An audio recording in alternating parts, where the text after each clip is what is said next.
இத்தாமிரபரணி மாஹாத்மியம் 5ஆம் அத்தியாயம். திரிகூடேஸ்வரரின் கதை.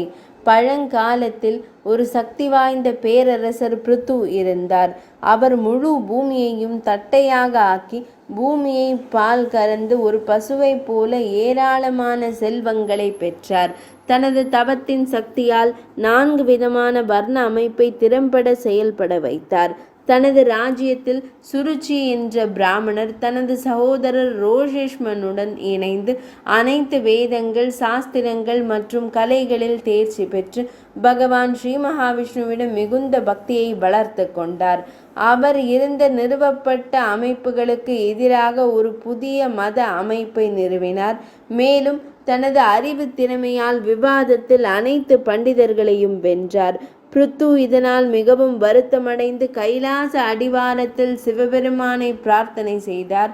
ஈசனார் தோன்றினார். பிருத்துவின் வேண்டுதலுக்கு பதிலளிக்கும் விதமாக சிவனார் அகஸ்தியர் விரைவில் வந்து வேத மதிப்புகளை சீர்திருத்தி மீண்டும் நிலைநாட்டுவார் என்றும் கவலைப்பட ஒன்றுமில்லை என்றும் கூறினார்.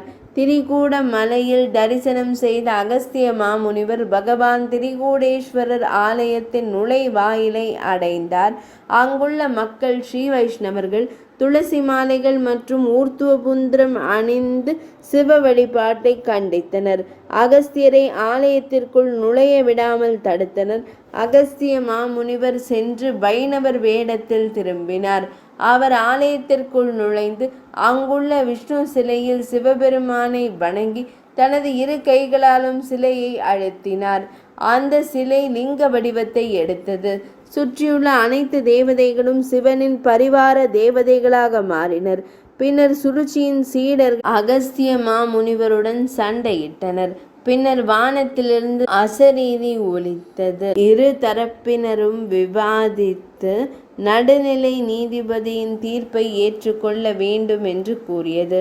சிவபெருமானின் வடக்கு பகுதியில் அந்த நேரத்தில் ஒரு பீடம் எழுந்தது. அங்கு தங்க நிற பராசக்தி அன்னை திடீரென்று தோன்றினார். அகஸ்திய மாமுனிவரும் சுருச்சியும் அவளை நீதிபதியாக செயல்படுமாறு பிரார்த்தனை செய்தனர். 2 தரப்பினருக்கும் இடையிலான விவாதம் தொடர்ந்து 5 தினங்கள் நீடித்தது. 5வது நாளில் அகஸ்திய மாமுனிவர் விவாதத்தில் வெற்றி பெற்றார்.